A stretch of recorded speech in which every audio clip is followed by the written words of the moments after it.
بلکہ ایسے بیانات کی اس وقت ضرورت ہے ہماری سیاست میں جس میں سیاسی ہم آہنگی پیدا ہو. تو میرا خیال یہ ہے کہ عمران خان کا بیان جو ہے وہ غیر ذمہ دارانہ تھا، اور یہی وجہ ہے کہ ایک کنٹروورسی اس سے جو شروع ہو گئی ہے اور اپوزیشن کو ایک موقع مل گیا ہے کہ وہ بھی جو ہے کافی حد تک غیر ذمہ دارانہ بیانات سے اس معاملے کو خراب کر رہے ہیں. جی، اپوزیشن کو بھی موقع مل گیا ہے. بہت شکریہ حسن عسکری صاحب دنیا نیوز کو وقت دینے کے لیے. حمزہ شہباز شریف تقریب سے خطاب کر رہے ہیں، آپ کو لے چلتے ہیں. انسانیت کے ناطے میں ان کو ملنے گیا تھا. میں کسی کو بھی اور بھجوا سکتا تھا، کوئی بھی حکومتی وزیر جا سکتا تھا، لیکن میں قوم کو یہ بتانا چاہتا ہوں کہ آج جس دور سے ہم گزر رہے ہیں، احساس جو ہے وہ اٹھتا جا رہا ہے دنیا سے، اور ہم انسانیت کا احساس نہیں کر پا رہے ہیں. مجھے نہیں معلوم کہ اس ایک مہینے کی بچی کو کتنے سال بعد پتہ لگے گا کہ یتیمی کے سائے اس کا پیچھا کریں گے ہر قدم پر. جب وہ پڑھے گی، لکھے گی، اچھے نمبر لے گی، باپ کا دست شفقت اس کے سر پر نہیں ہوگا. جب وہ بڑی ہوگی، جوان ہوگی، اس کی شادی ہوگی، اس کو ودا کرنے کے لیے باپ نہیں ہوگا. تو یہ وہ دکھ ہیں جن کا سامنا ہر روز کہیں نہ کہیں ہوتا ہے. ہمیں اپنے آپ کو ان کی جگہ پر رکھ کے سوچنا چاہیے. تو میں نے آج ان کے پاس میں گیا. لوگ گرفتار ہو چکے ہیں، لیکن میں یہ سمجھتا ہوں قانون بھی ہے، سب کچھ ہے، لیکن ہمیں اشرف کے قاتلوں کو جس درندہ پن سے انہوں نے سڑک کے اوپر اس کو مارا پیٹا اور وجہ اللہ کو پیارا ہو گیا، ہمیں ان قاتلوں کو ایک مثال بنانا چاہیے.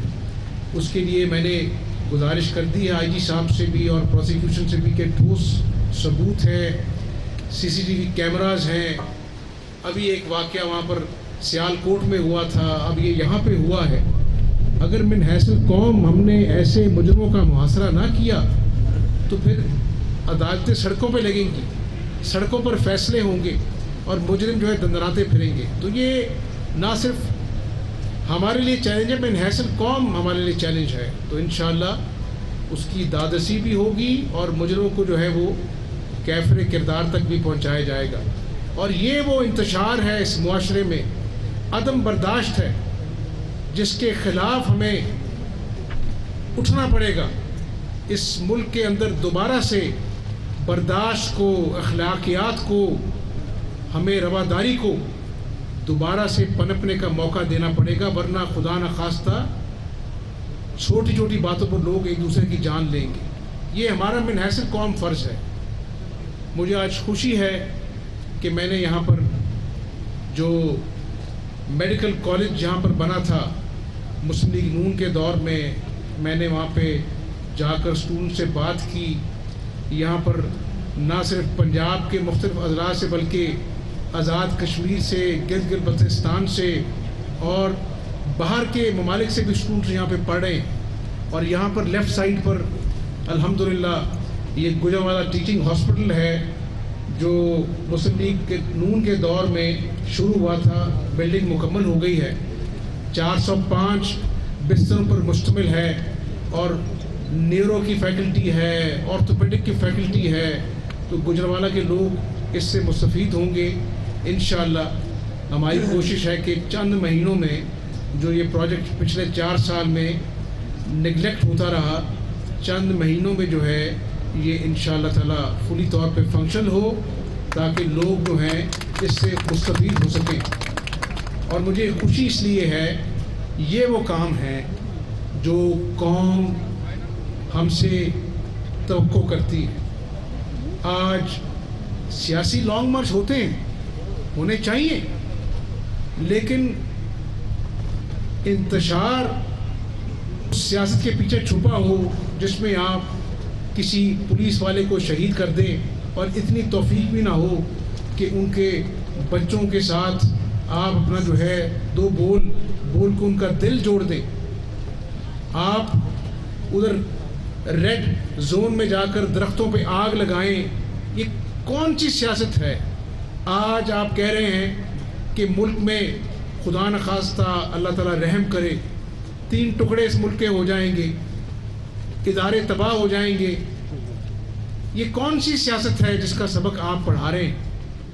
یہ وہی سیاست ہے کہ جس میں دوسرے صوبوں کی پولیس جو ہے وہ ایک صوبے کی اوپر چڑھائی کر دے, پوری سیکیورٹی کے ساتھ ایریل فائرنگ کرے, سپریم کورٹ نوٹس لے, آپ کو کہے کہ آپ نے فلاں جگہ پر آنا ہے اور آپ پھر لوگوں کو ڈی چوک پر بولنے کی دعوت دیں.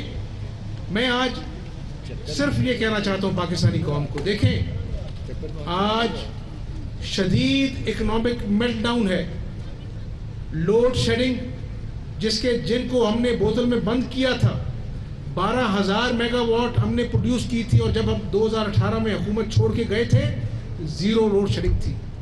آج پھر چند ہفتے ہوئے ہیں ہمیں آئے ہوئے, یہ بیٹھے ہیں federal minister for water and power. میں ان سے یہی پوچھ رہا تھا کہ یہ لوڈ شیڈنگ کیوں ہو رہی ہے, تو مختلف جو بجلی گھر ہیں وہ ریپیئر مینٹیننس نہ ہونے کی وجہ سے بند پڑے ہیں, فیول بر وقت انہوں نے لیا نہیں.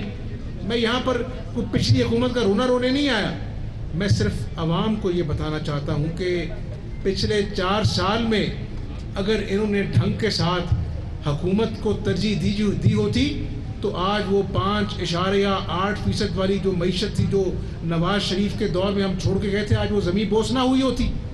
آج بر وقت IMF کے پاس چلے گئے ہوتے, خودکشی نہیں کی, نہ IMF کے پاس بر وقت گئے, 6 مہینے قوم کے ضائع کر دیے. 40% ڈالر جو ہے وہ روپیہ جو ہے ڈالر کے مقابلے میں ڈپریشیٹ ہوا, 40%, جو کبھی نہیں ہوا پاکستان کی 74 سالہ ہسٹری میں. میں پچھلی حکومت کا رونا نہیں روتا, لیکن میں قوم سے یہ تو پوچھنا چاہتا ہوں کہ قوم عمران خان سے پوچھے کہ 74 سال میں جتنے قرضے اس ملک میں لیے گئے آپ نے 4 سالوں میں اس کا 80% لے لیا قرضے میں. مجھے کوئی ایک پروجیکٹ دکھا دے, کوئی ایک گھر اس 50 لاکھ گھروں میں سے دکھا دے, کوئی ایک نوکری ان 1 کروڑ نوکری میں سے دکھا دے, تو انشاءاللہ عوام نے آپ کا اصل چہرہ دیکھ لیا ہے. اسی لیے آپ وہاں پر مہینوں دھرنا دینے گئے تھے اور چند گھنٹے میں آپ واپس آ گئے, کیونکہ وہ آپ کے دھرنے کا عوام نے بائیک آؤٹ کر کے دھرن تختہ کر دیا. ہم عوام کی خدمت کے جذبے سے آگے بڑھیں گے انشاءاللہ. اور میں نے بتایا ہے پاکستانی قوم کو کہ آج اپنا گندم کی قیمت انٹرنیشنل مارکیٹ میں 5,000 روپیہ پر مونڈ ہے لینڈڈ کاسٹ. ہم نے خدا کے فضل و کرم سے 2,200 روپے میں 50 لاکھ گندم جو ہے من ٹن گندم جو ہے اپنے کسانوں سے لی, اور آج خدا کے فضل و کرم سے 200 ارب کی سبسڈی دے کر 10 کلو کے آٹے کا تھیلا جو ہے 160 روپیہ سستا ہم عوام کو دے رہے ہیں. اسی طرح انشاءاللہ گھی اور چینی کو بھی سستا کر کے عوام کو خوشخبری سنائیں گے. ہسپتال میں سستی دوائیاں, کینسر کی مفت دوائیاں جو ختم کر دی تھی پچھلی حکومت نے, انشاءاللہ چند ہفتوں میں میں خود ٹیچنگ ہاسپٹلس کا دورہ کروں گا. سستی دوائیاں عام لوگوں کے لیے اور کینسر کی دوائیاں عام لوگوں کے لیے ہم مہیا کریں گے. اور کل جو کابینہ کی پہلی میٹنگ ہوئی, 2 مہینے کابینہ نہیں تھی, لیکن مجھے عوام کے لیے آٹا سستا کرنے کے لیے عمران خان کی کوئی سازش نہیں روک پائی. کابینہ کے بغیر فیصلے ہوتے ہیں جب نیت صاف ہوتی ہے. تو انشاءاللہ ہم آگے بڑھیں گے, اس منصوبے کو مکمل کریں گے اور عوام کے لیے جتنا بھی ممکن ہو سکے جو عوام کی اور غریب کی کچن کی اشیاء خرد و نوش ہیں ان پہ ہم کڑی نگرانی کریں گے. 36 اضلاع میں ہم نے پرائز کنٹرول کمیٹی بنا دی ہیں. کابینہ میں کل میں نے کہا کہ انشاءاللہ میں بھی جاؤں گا, میرے وزراء بھی جائیں گے اور اس بات کو ممکن بنائیں گے. ایک کوئی جادو کی چھڑی نہیں ہے, لیکن ہم جو عام آدمی کے کچن آئٹمز ہیں اس کے اوپر ہم سبسڈی دیں گے اور ادویہ ہم